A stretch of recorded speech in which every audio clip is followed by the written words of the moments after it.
இது ஒரு உயிரினம் என்று சொன்னால் பலர் நம்பவே மாட்டார்கள். இதன் பெயர் சைபோனியா கிளவெட்டா.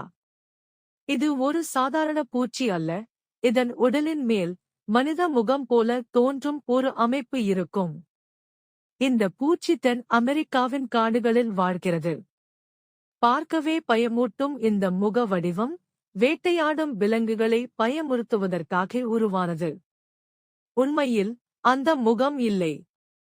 அது அதன் உடலின் ஒரு பகுதி மட்டுமே. ஆனால் எதிரிகளை குழப்புவதில் இது மிகவும் திறமையானது.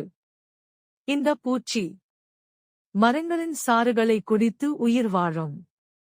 அதன் அளவு சிறியதாக இருந்தாலும் பாதுகாப்பு யுக்தி மிகவும் வித்தியாசமானது. இயற்கை சில உயிரினங்களுக்கு அழகு கொடுத்திருக்கிறது. சில உயிரினங்களுக்கு பயம் உண்டாக்கும் வடிவத்தை கொடுத்திருக்கிறது. சைபோனியா கிளவெட்டா இயற்கையின் மிக வித்தியாசமான கண்டுபிடிப்புகளில் ஒன்று.